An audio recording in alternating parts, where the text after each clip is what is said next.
SwayamPrabha. Digital India. Educated India.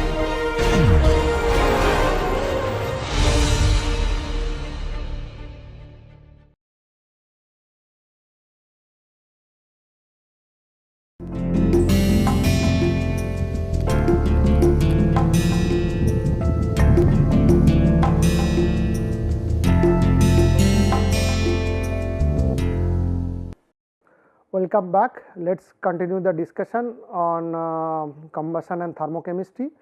So, we are almost looking at different things under thermochemistry. So, that gives you an idea about fundamentals of basic combustion.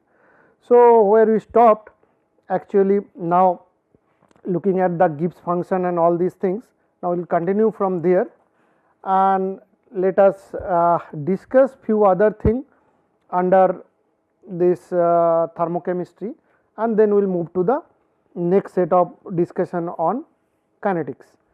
Now, equilibrium product, that is one important thing. When the reaction takes place, for example, you take an reaction on methane with, let us say, oxygen, this will give you CO2 plus H2O. Now, when the combustion takes place completely, in the sense there is no excess oxygen or there is no excess methane, then there will be product which will be formed in the terms of major species like CO2 and H2O. If, for example, this reaction is not a complete one, then you might get some extra component like CO, O2, something like that.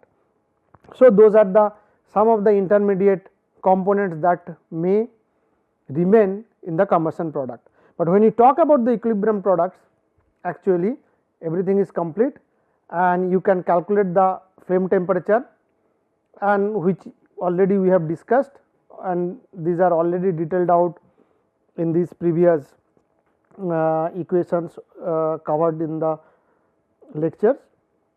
Now, you have a constant pressure combustion of propane C3H8 with air, that means it will be combination of oxygen and nitrogen, assuming that the products are CO2, CO and these things. So, the adiabatic flame temperature is T adiabatic and there is major species distribution, and what you can see here is that in the x axis you have equivalence ratio and this is mole fraction and the temperature. Here is the adiabatic flame temperature, this is adiabatic flame temperature. So, this varies along the equivalence ratio and close to 1, which is sort of phi approximately 1 is the stoichiometric condition, and that means in the stoichiometric condition everything is, so the it is neither fuel rich nor fuel lean. So, it is in complete combustion which one would expect, and the temperature rise is the maximum. That is why you can see in the temperature variation it is going up, because once you increase the fuel, that means you increase the equivalence ratio, temperature is going up, but it reaches maximum and then again falls down, because when phi greater than 1, it is a condition which will lead to deterioration of that temperature. Now, other factor is the mole fraction. So, when you look at the mole fraction, some stable products are there. One is that O2 will be consumed like this, then you have a CO formation, H2O formation, CO2 formation. So, these are the some of the distribution, or the distribution looks like in that fashion. Now, one may also would be interested to look at the distribution of minor species, and the minor species are like CO, O, OH, these are all different kind of radicals, CO, OH, O, NO, H. So, these are all radicals or minor species which one can actually look at the distribution along with the phi and see their distribution also. but this is very specific your propane combustion C3H8. If the combustion is different or the fuel is different, this distribution may vary. So, this is a representative figure to show you how the major and minor species they vary when the for varying equivalence ratio. Now, another part of it is the water gas equilibrium. That means, so you need to get some kind of an idea when there is a water remain not in the vapor form, some liquid form in the combustion. So, you can actually find out from a single equilibrium reaction, like when CO is reacting with H2O, you form CO2 and H2. Now, to account for the simultaneous presence of CO and H2, you consider this product and then you can calculate it. So, any arbitrary hydrocarbon if you consider, let us say CXHY, and it burns with air, then you get, let us say this is A times, then you get CO2 CO plus H2O plus H2 O2 plus 3.76 A into N2. Now, for condition phi less than equals to 1, if you have a condition like that, then your CXHY plus A O2 plus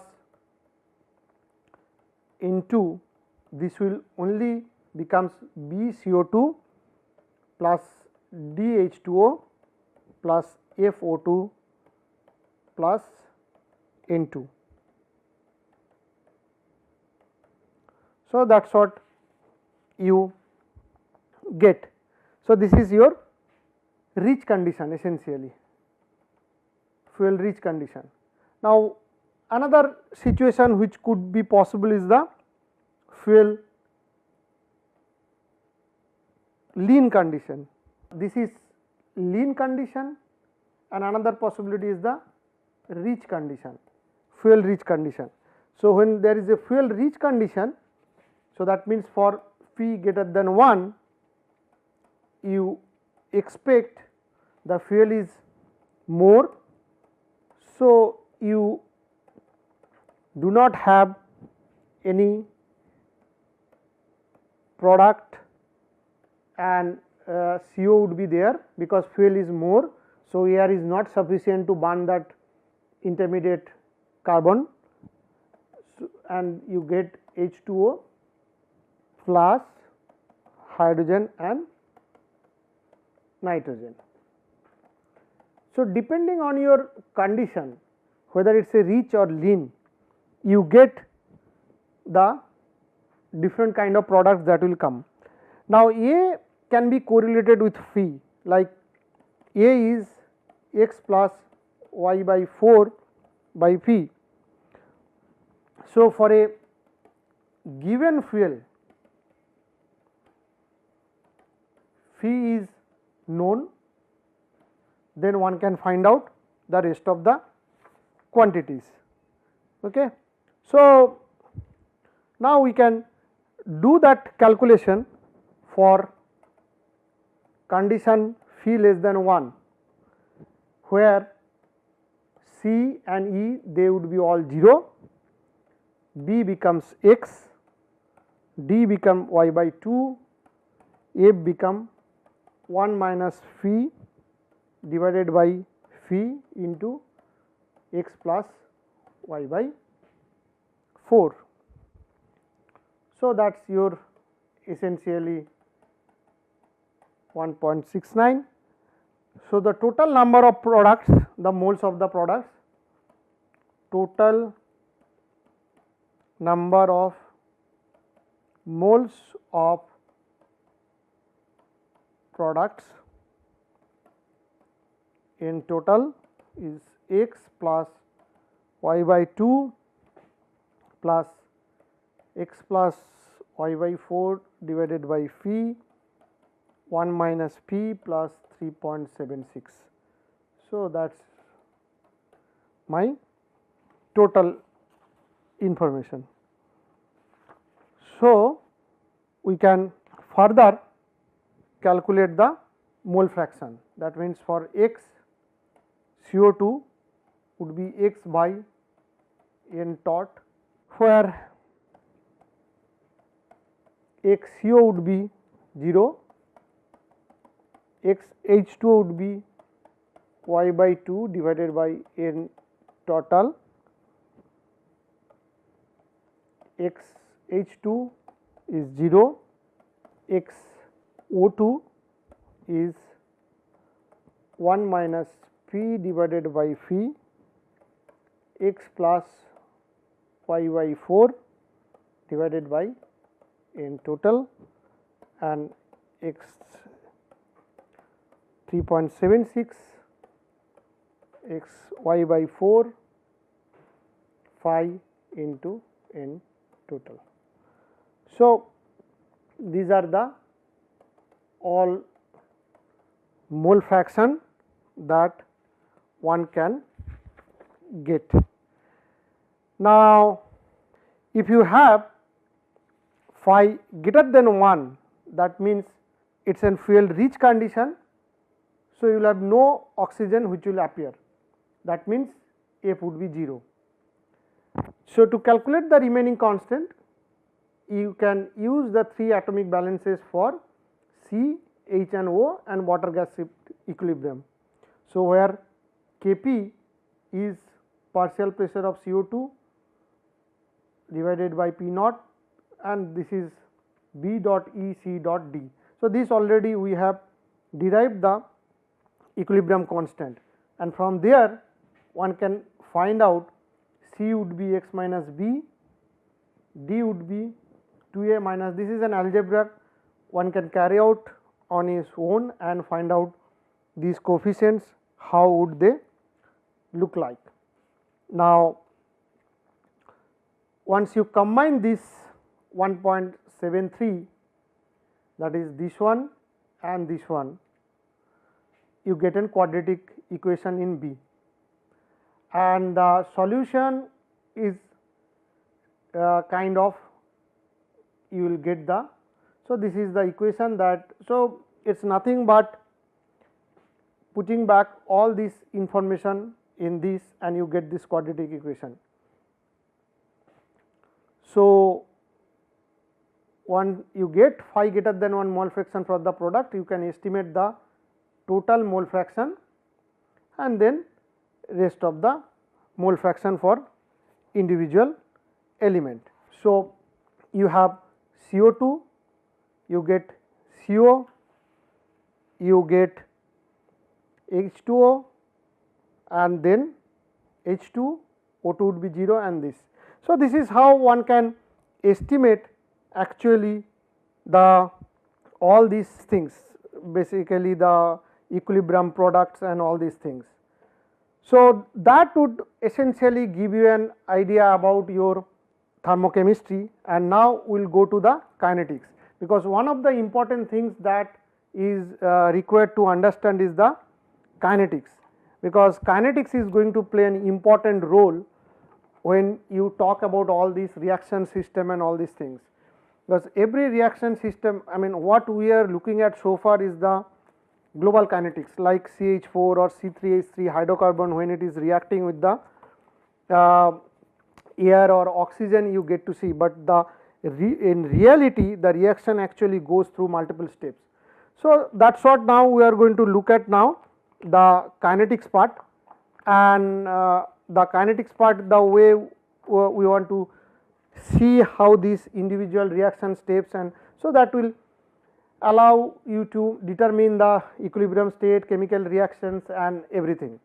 So, now if you assume that the chemical reactions are fast and compared to the other transport processes, then like the transport process, like one of the important process is diffusion.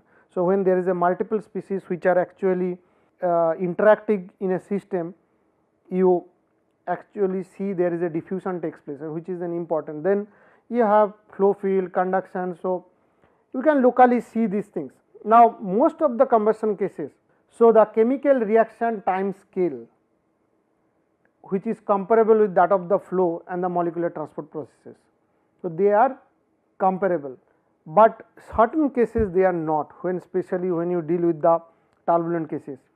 So one need to know or have an idea about the rate of chemical reaction, or the rather the tau chem, which is your chemical time scale. So one has to know that what would be the time scale that one can get from a. So reaction rates control, also these kinetics, they will control your pollutant formation, ignition, flame extinction. These are the some of the important phases that you will have during the chemical reaction. Now how you define, I mean, so far we are looking at the single step global kinetics. Now what we are now going to look at this, now how this single step individual kinetics, like for example we talk about methane combustion all the time, methane with the air, so that goes to CO2 and H2O, and if there is a nitrogen. Now this global kinetics is something which is representative of the methane reaction, but in reality this goes through multiple elementary steps.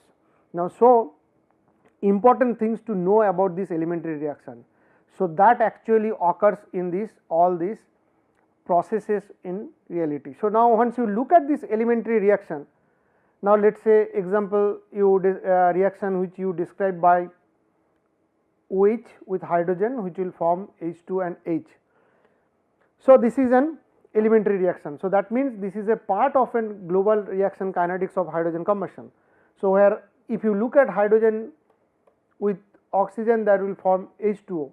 So this could be a global reaction where somewhere you get to see this kind of elementary reaction. Now the following is not, so as I said, this H2O2, this is a global reaction. So one hand we look at the global reaction and other hand we look at the. So now let us generalize the thing. For a generic system, you have a fuel which is reacting with, let us say, O amount of oxidizer to produce B amount of product. So that is a more generic expression. We are not talking about any particular fuel or something or a very specific fuel. We taken fuel and oxidizer. So what experimentally people have observed that the rate at which fuel is consumed, that means the consumption rate. So that would be D, their concentration change with respect to time, which would be minus K, let us say G, time to the power n, oxidizer to the power m.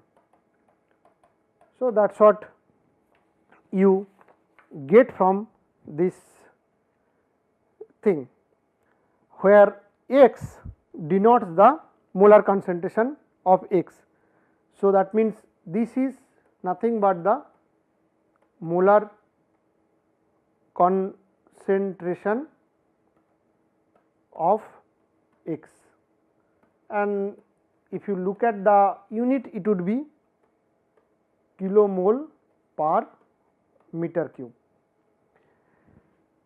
where Kgt is the global rate coefficient,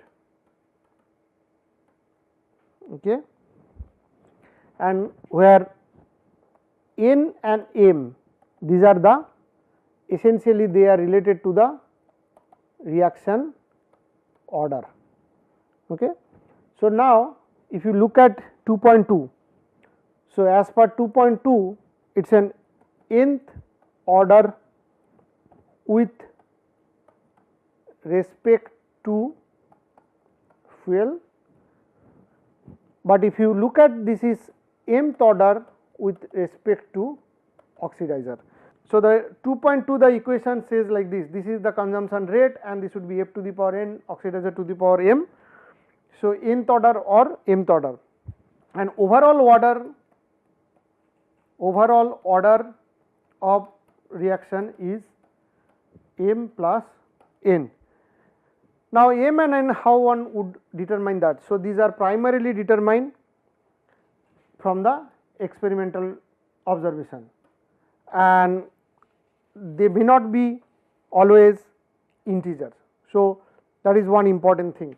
Now, when you use a global reaction to express the chemistry, so usually it is a black box approach and has limited use in combustion, because most of the realistic combustions are going through the detailed process. So, your global reaction does not provide, so it does not provide the detailed understanding.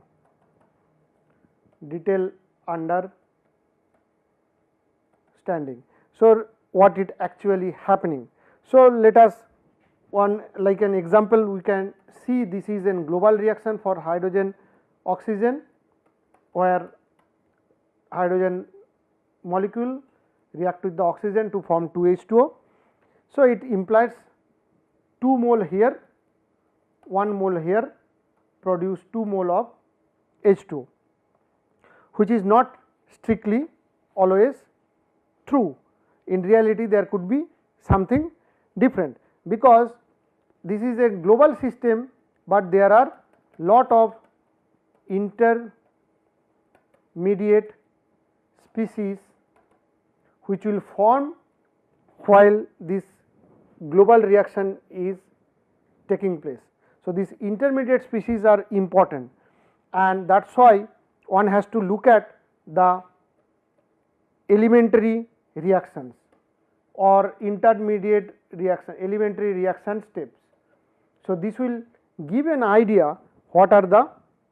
So, if we look at it, then there would be multiple elementary reaction like H2O plus O2 can go to HO2 plus H, H plus O2 would form OH plus O, OH plus H2 can form H2O plus H, H plus O2 plus M would form HO2 plus M. So, this is your equations 2.4 to 2.7.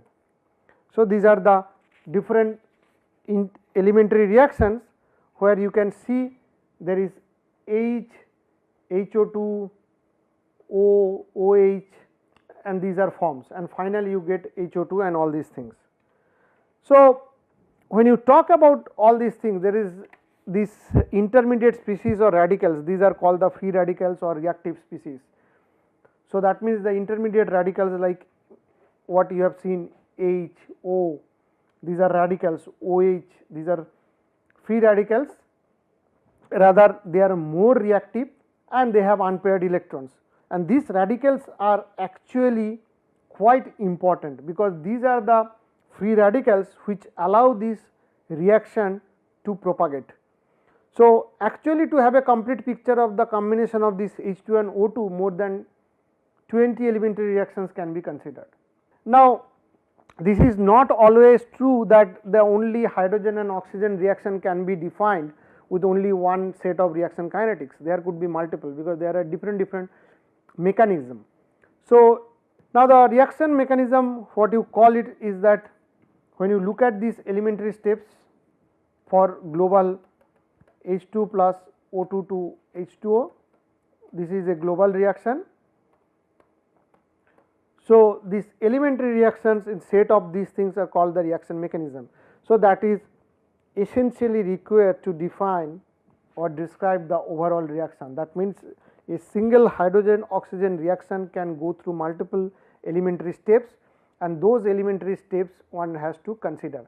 So, this is true pretty much for every fuel that in reality we have which goes through this combustion process, because in realistically every combustion goes through multiple reaction steps. So, now this reaction mechanism may involve few steps or few hundred steps or even 1000 steps. So, one has to look at the state of the art literature to see what are those things. Now, our objective is to look at how we can find out the chemical time scale. So, that is why these elementary reaction steps are very important, and now using this concept of elementary reactions we want to find out the chemical time scale. Now, the reaction order is constant and can be determined. Another important thing is the molecularity of the reaction. So, it could be unimolar, it could be bimolar or trimolar. So, bimolar reaction for most of the combustion related to elementary reactions are bimolar. That means, there would be A plus B which will form C plus D. So, these are the bimolar reaction, and the rate at which the reaction proceeds, the reaction rate would be d A by dt equals to minus K by molar A and B. So, this is the rate at which this bimolar reaction will proceed. So, that means this kappa bimolar is proportional to function of some temperature and has this has some theoretical basis, unlike Kg, rate coefficient of global reaction. So, this is the rate coefficient of global reaction which does not have that theoretical basis, but this bimolar reaction has an theoretical basis, and that comes from the collision theory. But this collision theory of bimolar reaction, that is another important thing, one has to know that this has several shortcomings. So, the approach is quite important for historical reasons and may provide a simple way to visualize bimolar reaction, but uses the concept of wall collision, frequency, mean molecular speed, mean free path. So, the simpler approach is to consider a single molecule of diameter sigma travelling at constant speed v and experiencing collision with identical but stationary molecules. Now, if the distance traveled, that is the mean free path between collisions, is large, then the moving molecule sweeps out a cylindrical volume of this much. So, this is coming purely from the collision theory. So, for random distribution of the stationary molecules with number density n by v, the number of collision one can estimate at the collisions per unit time is n by v sigma square. Now, for Maxwell velocity distribution for all molecules, this ZC is, so this is coming from our statistical mechanics, or where you get this is.